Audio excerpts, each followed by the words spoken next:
Welcome to Kinesiology for the exercise science and sports med students at Kaiser University. We got a lot to talk about, so let's go. So this book does this a little bit different than how I was taught, where they have kinesiology as kind of, it encompasses all these other disciplines. Now, the term kinesiology, again, a lot of times if you go to a university, you may be in a kinesiology program, so I get that this is a common idea or theme.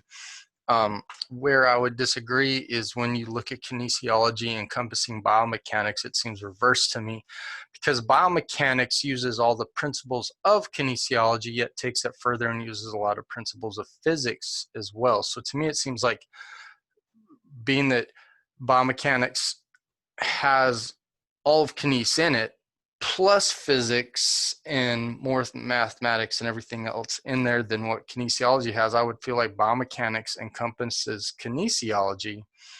But the way they look at it, I guess, is biomechanics is a more specific part of kinesiology. So that's sort of how these slides are set up. And so that's how they put it in here. And I'm trying to start the slideshow, so there we go. So again, it also, kines, again, neuromuscular anatomy and physiology to me are in kines programs. Again, they will fall underneath that, but they are definitely a separate entity when you're looking at disciplines. And psychomotor behavior, again, encompassed in schools that call their programs kines, but again, definitely a different discipline.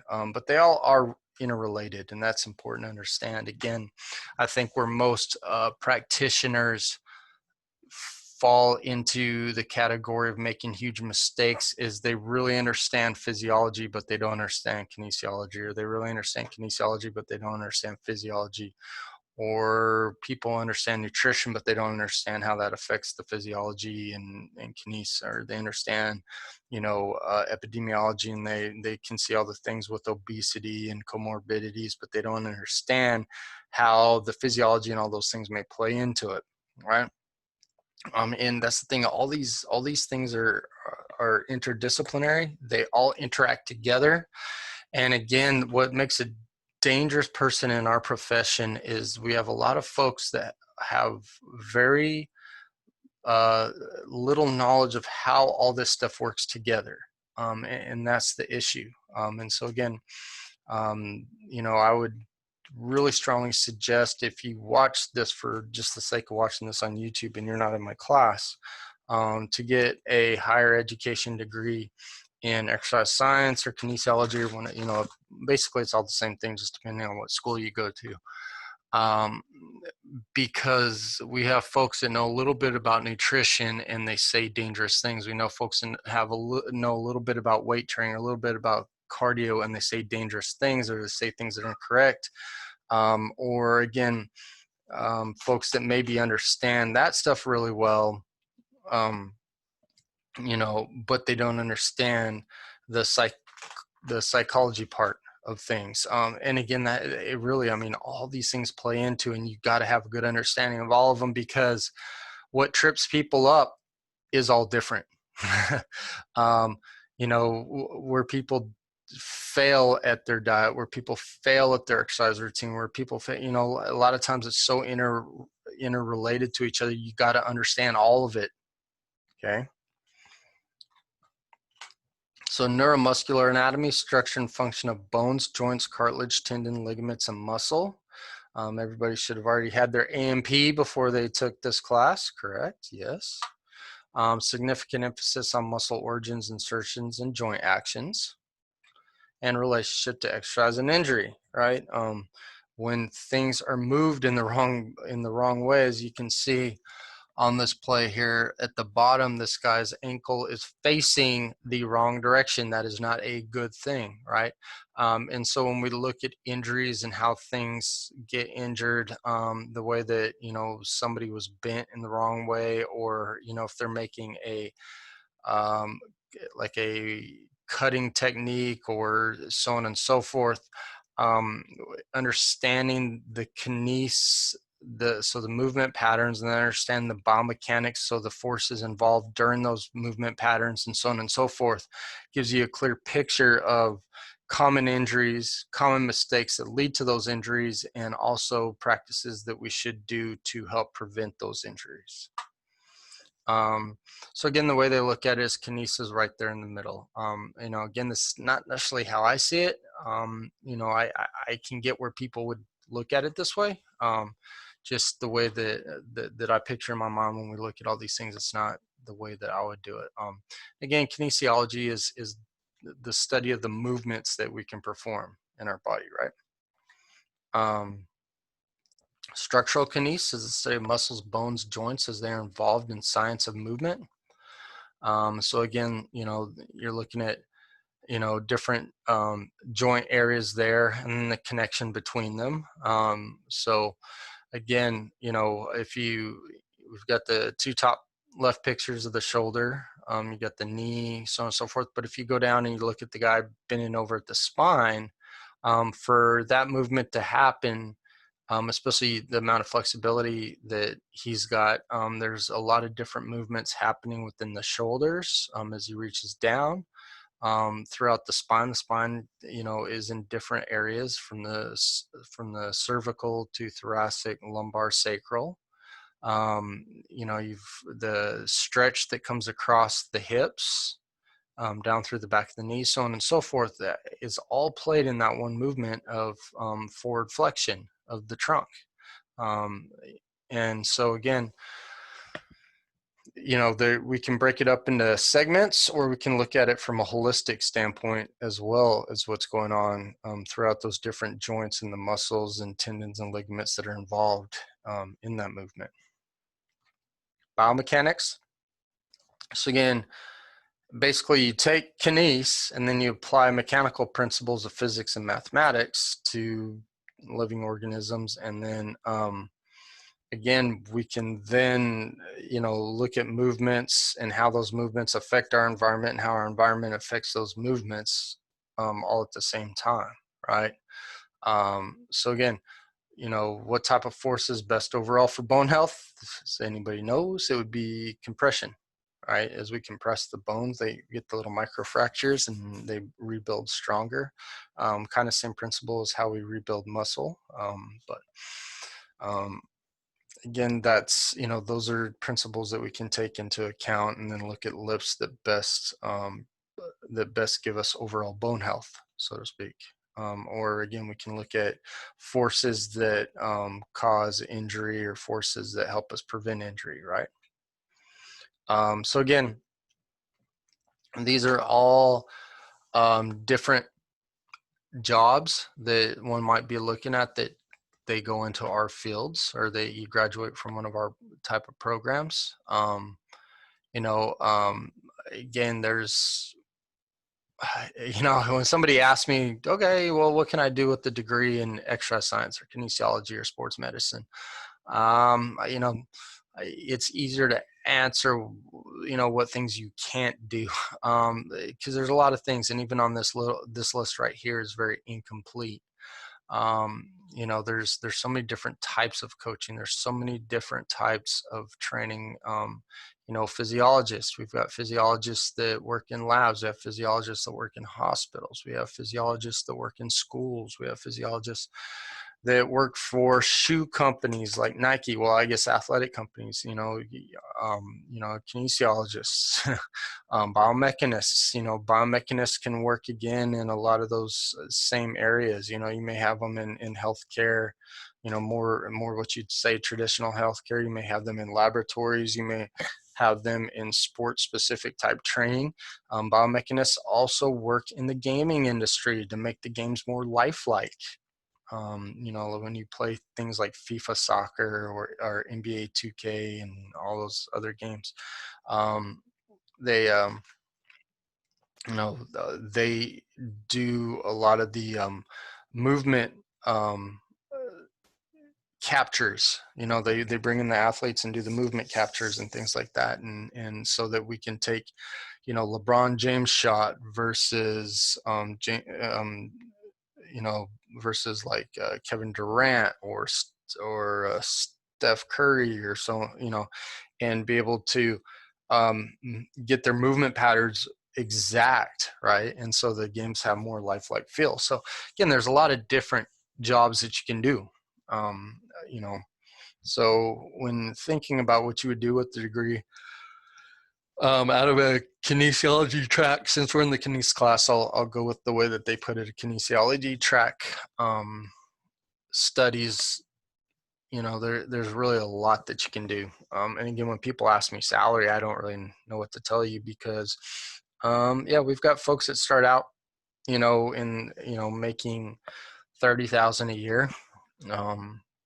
When they go into physical education coach or something like that, or maybe start off with an internship or something along those lines, you know, there's people making, you know, millions and millions of dollars as well, you know. So it's not one of those where, you know, a lot of times you come out as like a respiratory therapist or a nurse or something like that, and you've got this, you know, as long as your education stays the same, you start here and you're going to cap off here, and it's, the range isn't like huge, it's just, you know, like you got this range, and it's like, okay, yeah, you start here and you end here, and this is what you're looking at. I don't know what to tell folks, because again, as you can see, there's so many different types of jobs, as well as even within one industry. You know, you got personal trainers making 50,000, you got personal trainers that are making like 6-7 figures. Yeah, exactly. So, you know, just keep that in mind. So how do I get my A? I like this question. I don't like when people ask me, okay, what's the least amount I got to get away with to get a good grade in here? Man, you just get everything done, do it to the best of your ability, you'll get your A, right? We'll start talking about, you know, how do you get your C when it comes down to the end of the semester and things haven't worked out so well, right? Yeah. And these are things, but being that this is going to be online, and this is also an independent study class, don't worry about it. Okay, body parts, segments, and joints. Okay. So when we talk about the lower leg, lower leg is the area that's in between the ankle to the knee, right? And so again, when we move the lower leg, we either extend it or flex it at the knee, right?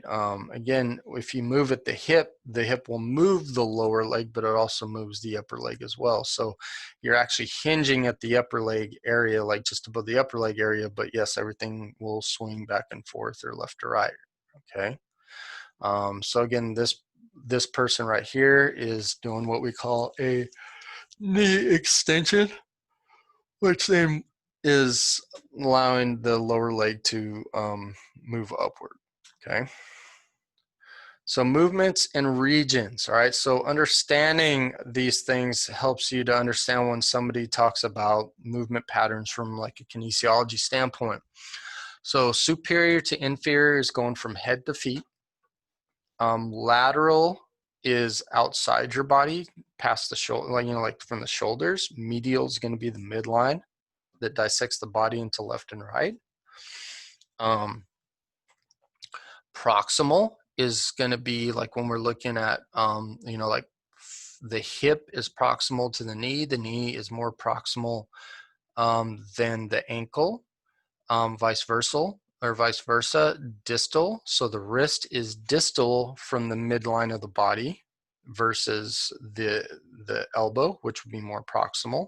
Okay, so understand those concepts. Anterior, so we're looking at the anterior view, which means the front of the body.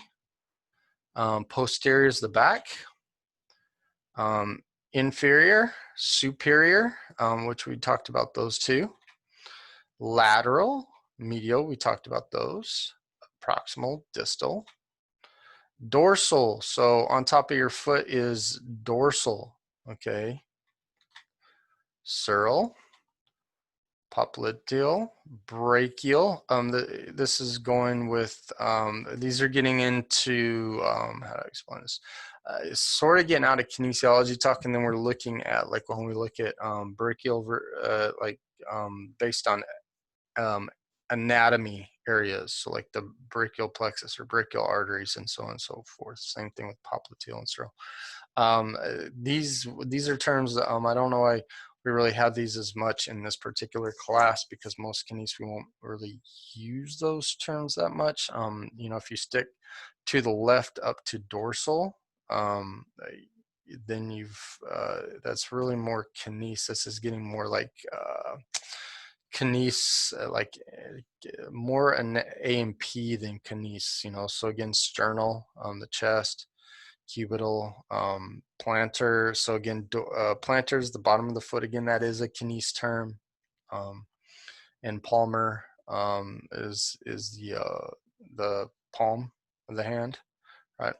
So again, those ones are the other ones we don't necessarily, we won't use them in this class. I don't know that I've ever really used them in a kines course.